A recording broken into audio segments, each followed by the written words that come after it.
Hello everyone, my name is Nick Fitzke and I'm a professor here at Mississippi State University. I've put together these 3 videos mainly for my students so that they could understand how to transfer NMR spectra from the instrument to their Linux workstation, how to think about processing, and how to start using assignments in software like Sparky and Pokey. These videos are really intended for the students here because they're working in a specific environment, but I realize that lots of the material that we cover is very practical and useful information for students that are just getting started in NMR spectroscopy. And so this particular series of videos, I was working with a very particular student who has just joined the lab and showing him how to navigate some of these issues. And so there'll be some conversations in these videos, there'll be some, obviously a lot of teaching, and they might not apply to everything that you're interested in. And so I'm releasing them with the expectation that they should be helpful to a handful of students, and your mileage might vary. And so take things with a grain of salt. The videos aren't super well produced, but I hope they are helpful for you. And if they are, please consider liking the video and letting me know, or if you see me at a conference or something like that, please tell me that they were helpful. The NMR community is small, and we try to be as helpful as we can, but there's also a lot of material to learn. And so without further ado, let's jump into this first video where we start to learn how to transfer our files from the spectrometer to a Linux workstation. Enjoy. Okay, so we're going to start by getting the data to your computer. So this is a video that will hopefully introduce how you can transfer your NMR data from one of the instruments to your lab PC. And so this is a virtual Linux system running on my computer, and so it should look very similar to what's up in the lab. And the very first step is to make sure you have a directory where you're going to be putting things, and so we have that notebook directory here. And what I will do is I'm going to make a directory 2023 04 14, and for these kinds of things, and some students will differ with me, but I really think it's a bad idea to put spaces. And so underscores are great. I mean, for Linux, I think that's true. For Windows, who cares? But for Linux, I think it's really a good idea to just use the underscores. Linux can handle spaces, but sometimes it confuses software. And so we're going to do K19G GB3. And so that's where we'll put our data. Okay, so how do you get your data from the instrument? Again, you probably have seen this before, but I use a program called GFTP. On Linux, you can do it lots of different ways. I mean, if you end up finding that you like the command line, you want to do like SFTP or SCP for secure copy, that's fine. But this window is basically a wrapper for understanding what the secure file system copies are. And so we're going to log into the 600. And again, you're only going to be able to access this on campus. And we'll do NCF group. So if you try to get this at home, or even if you're on like Wi-Fi, it's really only a hardwired connection within the building. And so that's good to remember if you're going to take some data home and process it, make sure you download it first. I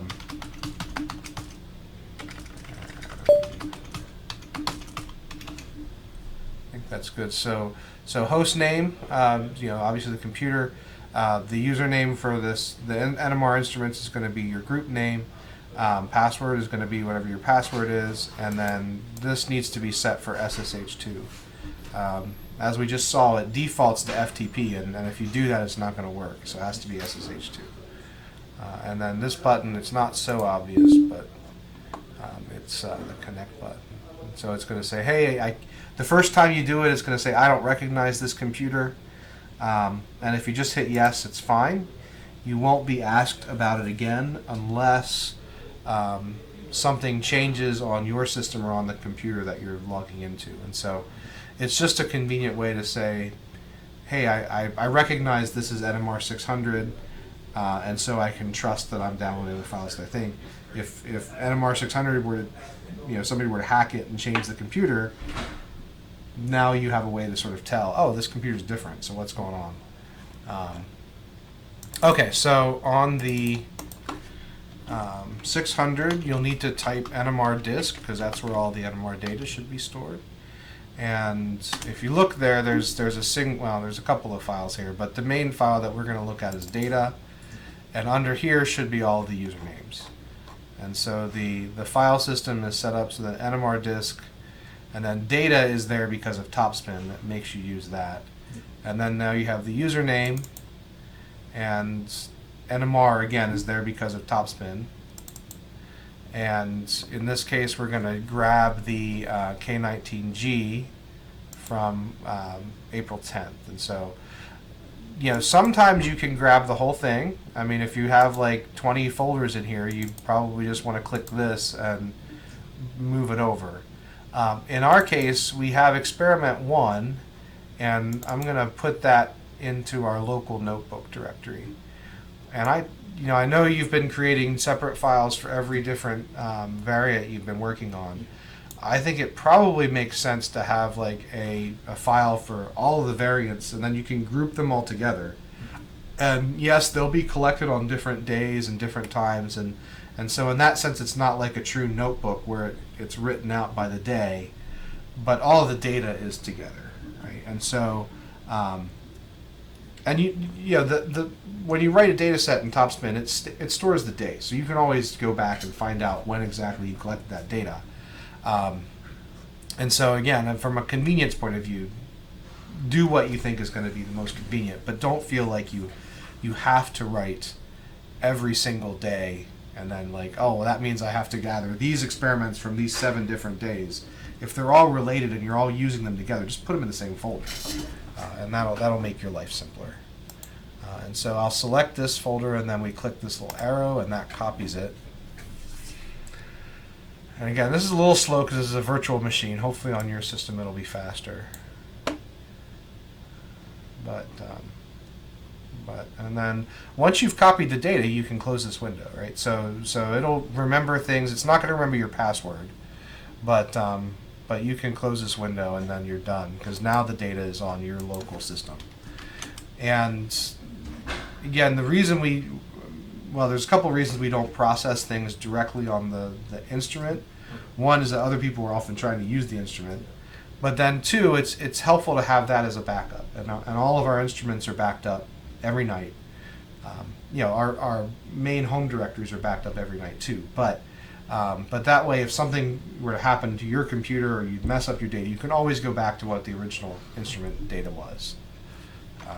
And so now if I look in Notebook, I have this directory, and then if I go to that directory, I have a single file called 1.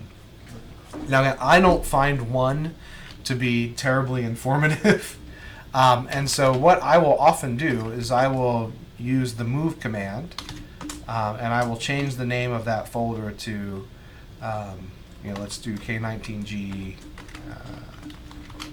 HSQC, right?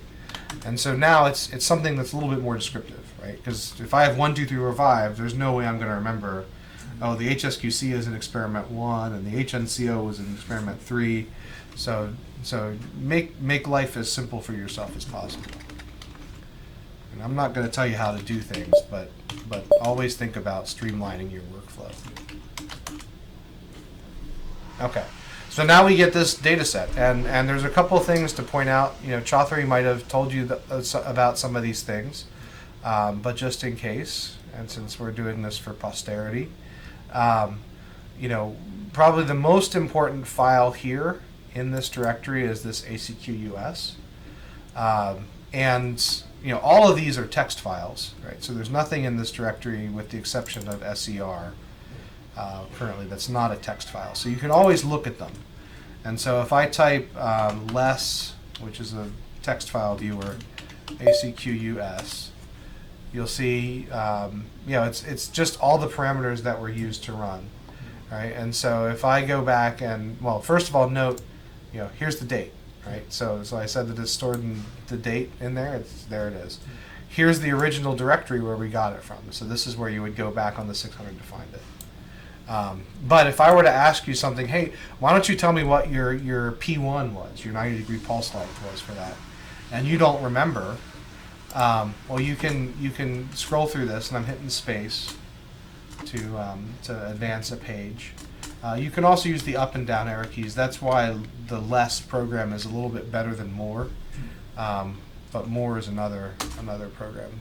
But if I scroll up, I'm looking for P, right? So now these are all the values of the pulse lengths in the acquisition. So this would be P0, this would be P1, P2, P3, P4, P5.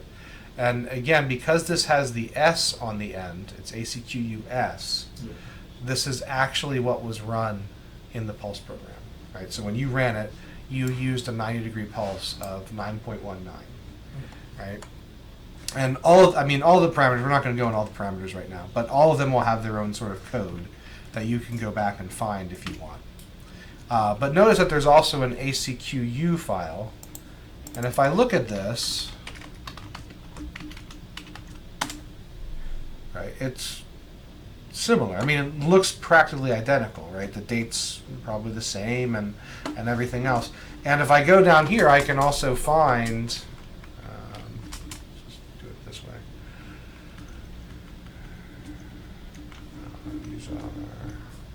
So P. So again, if I look here, there's also a P, P0, P1, P2. And it's the same in this case, right? So that's actually nice and consistent. But the HSQC file is basically just what you've typed into Topspin at any given time. So if you run the pulse program and then by mistake or just you're changing things and you type P1 10 and change the value of P1, that change is going to be reflected in the HSQC file. The HSQC is still going to say 9.19 because that's what you ran the last time you ran the pulse program. And so that's the difference between those two files, is that this is measuring whatever you've currently typed into the Topspin console, and this reflects what was run the last time the experiment was run. And then 2 and 2s are the same thing for the second dimension, but there's a lot less information there, and I really only go to those files if I'm trying to do something very specific.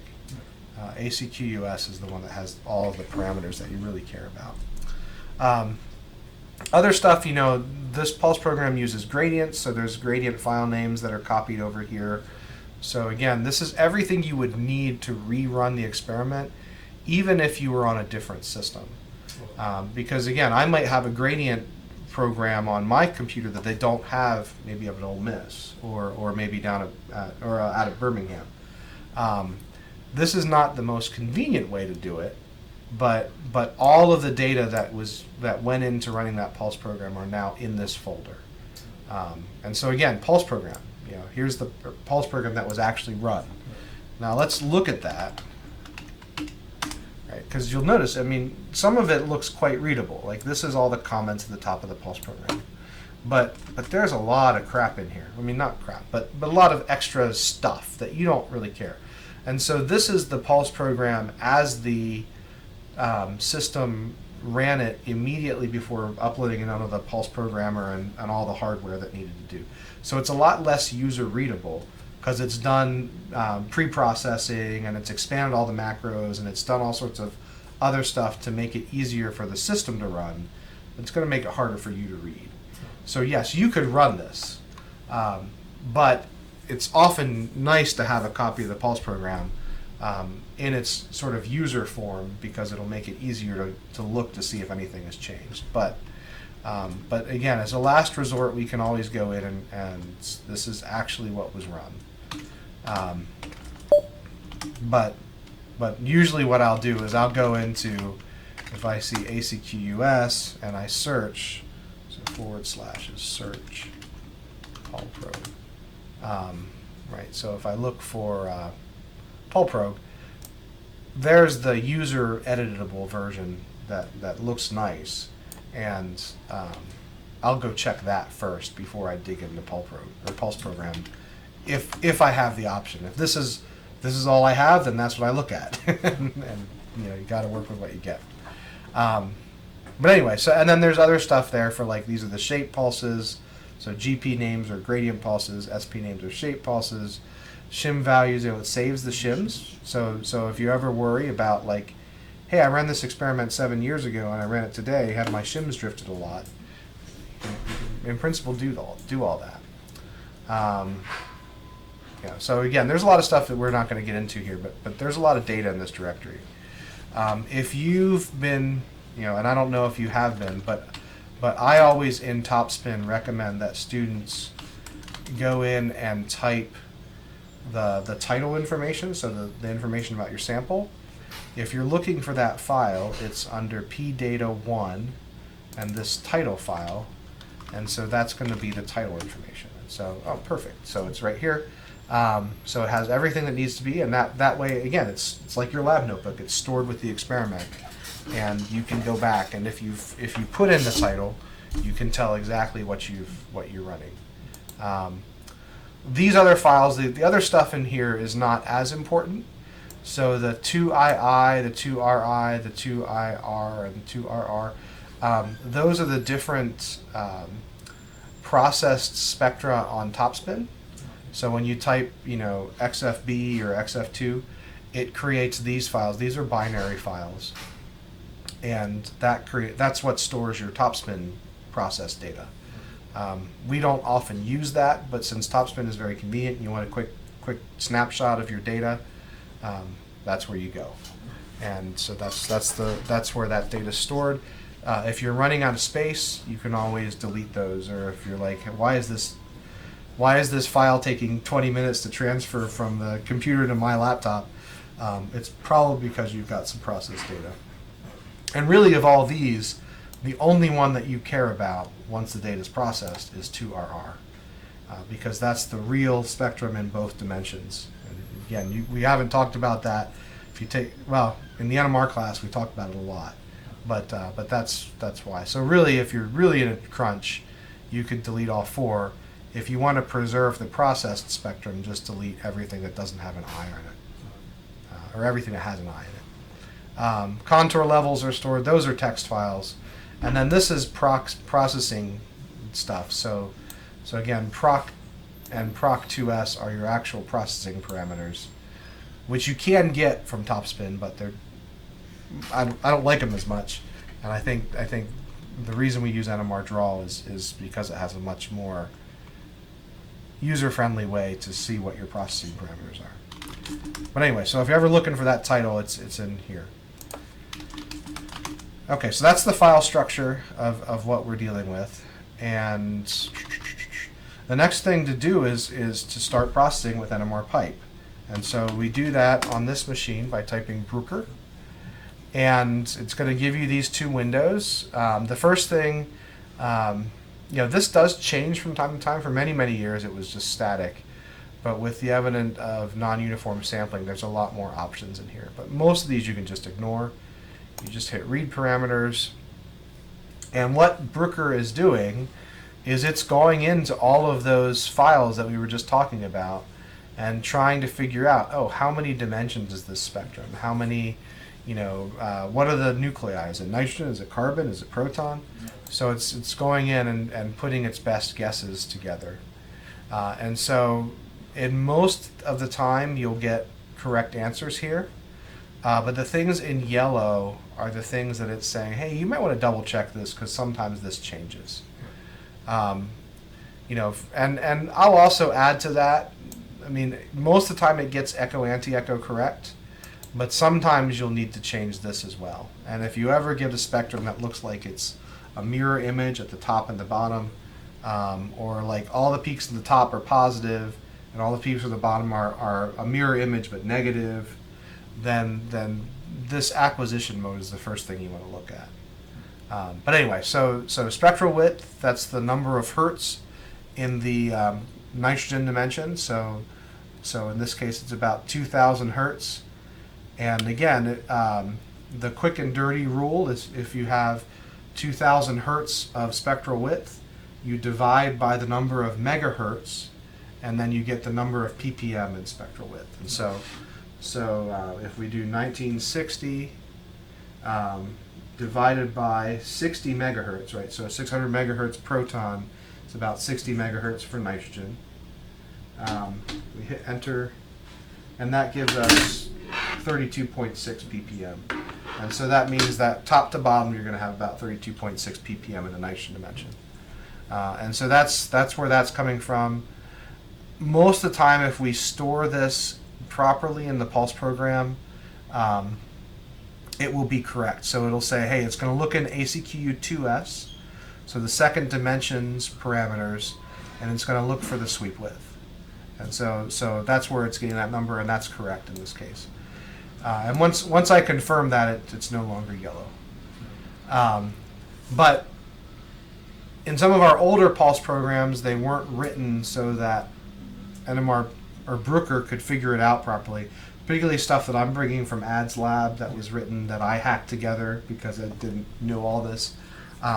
So in that case, you might need to change things a little bit. But here it's fine. Since this second dimension is nitrogen, it's going to ask you what megahertz are you going to use, and so this is, again, we just talked about 60 megahertz. And then the center position, again, it's usually getting this from the pulse program, and most of the time it's correct. But you can put it any number you want, but this is going to determine, when you process the spectrum, what's the center value in the nitrogen dimension, right? And so if it's a 36 ppm spectral width and you're centered at 120 ppm, that means you're going to basically go, plus or minus 18 ppm around 120. And so sometimes, if you have a little bit of a referencing error, you can change this to shift all the peaks up and down, but generally you want to leave it the same. And then, the other stuff you can change or not. I like HN. I just like N here, but this just tells that what are you going to call this axis? You could name it Bob if you really wanted to, but N is a little bit more descriptive than 15N to me, in terms of what I do. And so as you're making those changes, it's automatically updating the conversion script. And so remember, we were talking about the lab notebook, right? This conversion script is your lab notebook, right? So this is telling you exactly how you process this spectrum. You may not understand everything, and I might not understand everything, but I can always go back and see what was done. The only thing I'm going to do here is I'm going to delete this sleep 5, and you've probably learned this already, is that we don't need to wait 5 seconds before turning it to the command line. That was originally intended if you were running the conversion from within NMR Draw. You didn't want the window to just disappear right away. So, but since we're running it at the command line, we don't want to wait 5 seconds. So I'm going to delete that, and now we can hit Save Script, 15, and at this point we can close it because we're not going to need this again. And so now it creates, so we're going to get more and more files in here as we go. It creates this FID.com, and now we can run that and process it. Now again, FID.com is a text file. It's exactly what was in our conversion script folder. So, and so to run things on our computers, you type // and that will run, right? // is the path. There's nothing magic about that. It's just saying, find the file in the current directory called FID.com and run it. And that way, because if I just type FID.com, it doesn't do it. So you got to put the path in there. And once you do that, it runs, and it's almost instantaneous, even on this virtual machine. And now I always recommend just going in and looking at it. You're probably not going to know what to do with it, but at this stage, this is basically the unprocessed FIDs. And so if we look here, we see, the fast wiggles, those are your protein signals, and these large, this large oscillation that's happening at a very low frequency, right? up and down, up and down. That's the residual water signal coming in from the spectrum. And when I'm looking at this, I'm looking, hey, the water's going to be there. That's not. We haven't even tried to get rid of the water yet, beyond just what's in the pulse program. But I'm looking for situations where maybe water is off the top of the charts or something. It's like everything looks very normal up to this point, but then up here it's like just crazy, and you can see that it kind of goes gray, blue. It's oscillating a little bit, but it maintains the same pattern roughly throughout the whole course of the experiment. A couple other things to note is that you ran 128 total points, right? And so this goes from 0 to 128. Again, if you're in doubt about that, you can always go back to FID.com. And so again, 128 total points and then 64 complex points. So 64 pairs of real and imaginary. And so again, we use all of that data to do the phasing and other stuff. But again, that's where that number is coming from. And then the x-axis, it's listed here as points, but this is actually time. And I guess so if I hit the / button under the exclamation point, it gives you a local axis label, and so you can sort of see where that translates to. But it's just doing time or points, but these correspond to times, and so you're looking at the fast oscillations as a function of time. So this looks fine, and again, if it looks okay, then I don't do anything with it. And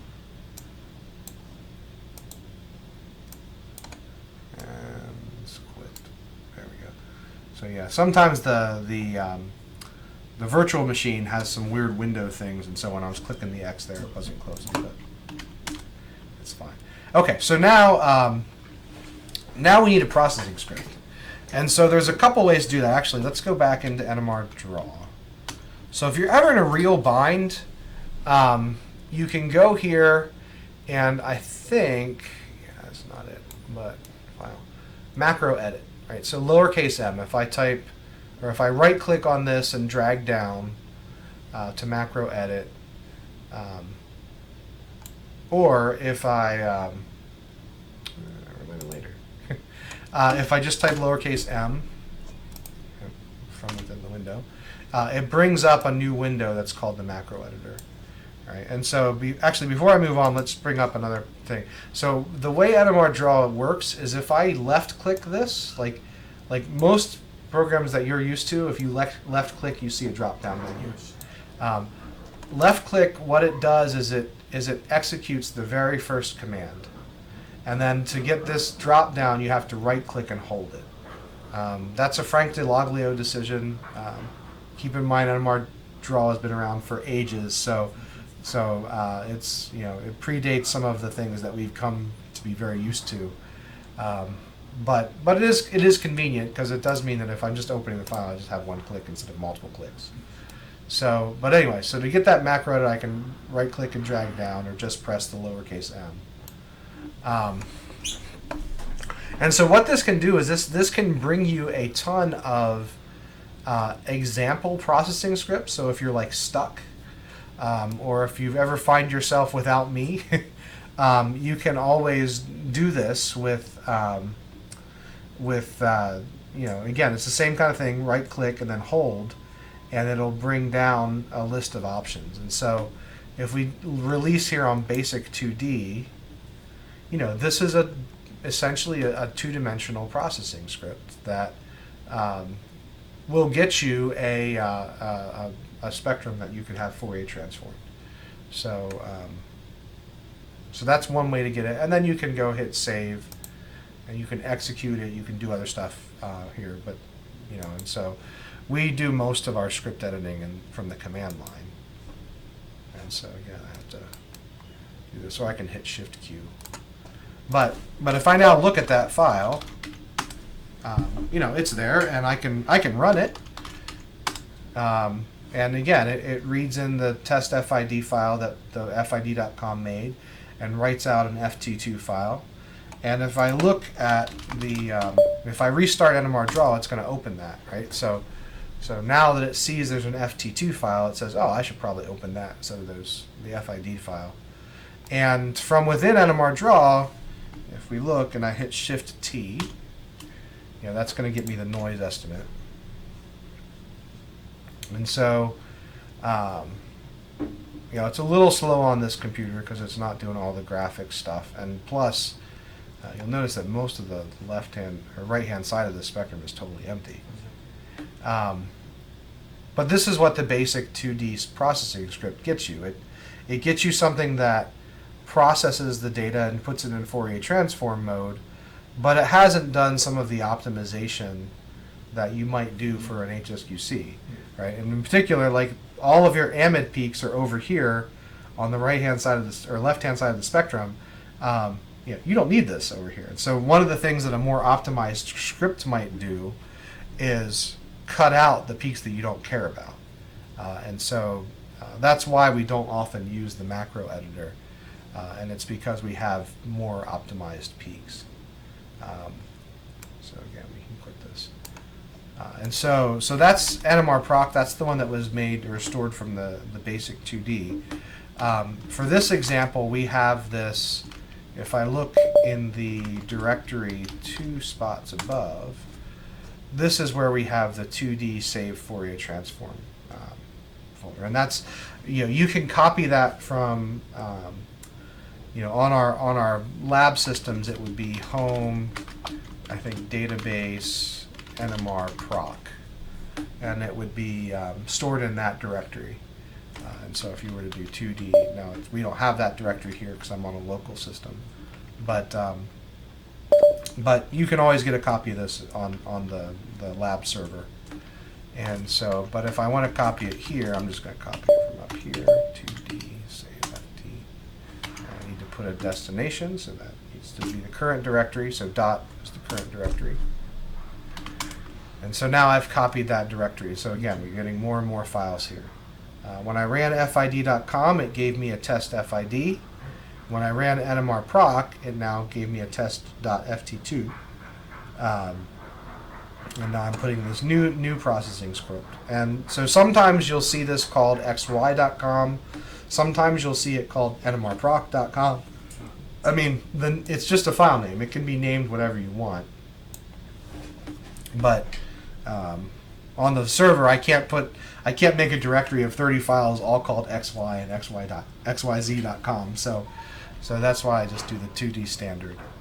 And but let's edit that. Let's take a look at what it is doing.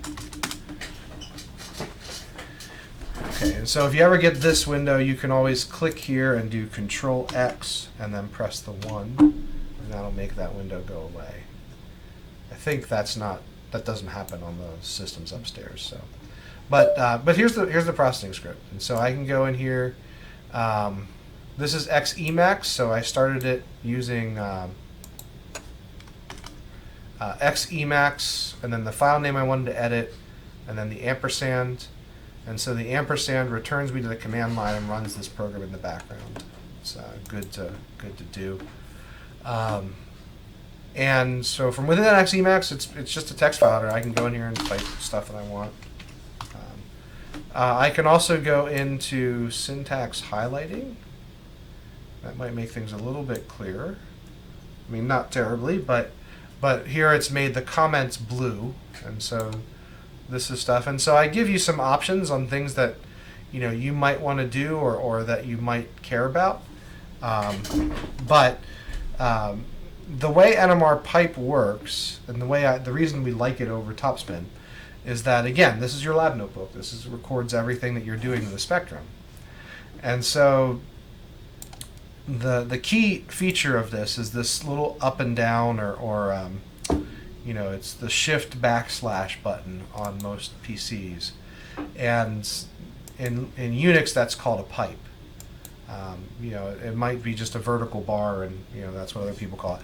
But what the pipe does is it signals, like if you have two commands, one on the left-hand side of the pipe and one on the right-hand side of the pipe, what it does is it says, take the output from this command and feed it into this next command.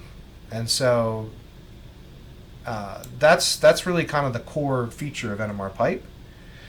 It's so here what I'm doing, and it lets you break things down, divide and conquer, right? So make a big task and divide it into little tiny tasks. And so this first command, all it's doing is reading in the FID file that Bruker made, or the FID.com made for us, and it's writing it out to the console.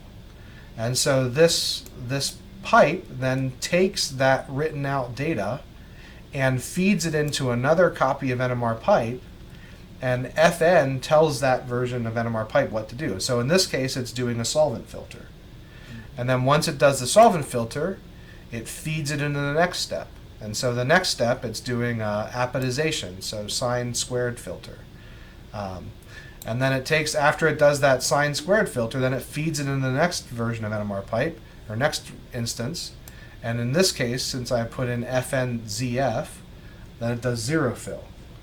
And then it does a Fourier transform, and then it does an extract, so then it does a phase correction. So it's the same program running over and over again, but it's just taking different chunks of data and doing a little bit different things to it. So again, the first case, it's solvent, apodization, zero filling, Fourier transform. And then after it finishes that for the first dimension, it writes it out as a Fourier transform FT1 file. So this will have the proton dimension processed, but all the nitrogen files will still be, unprocessed. So their nitrogen dimension will still look unprocessed.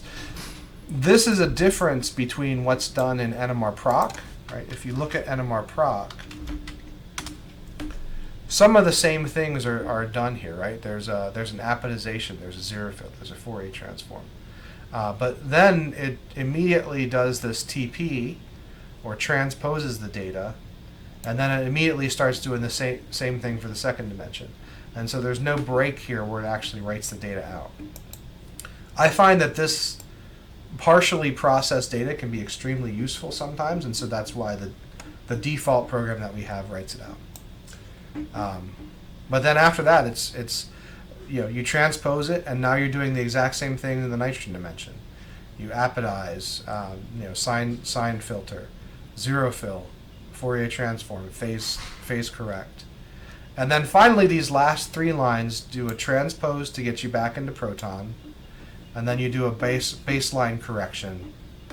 And if we need to, you can write out your, or you can multiply your data, so scale it. This is useful for some of our NMR measurements on proteins. If we look at the protein signal go down, or we want to compare everything to a single reference peak, we can change this multiply value so that all of our reference peaks have the exact same intensity. So I leave that in there, but again, we don't always use that, and we won't use it here today. Okay, so again, if you run, and then it finally writes it out to test.ft2. So this will clobber remove the data that was written here, because this also writes it out to test.ft2. And then the final statement here is a pipe to UCSF, right? And so pipe to UCSF just converts it to a file that can be read by Sparky or Pokey. So you can see this is an old script at this point. But let's run it and let's see what we get. So 2D standard.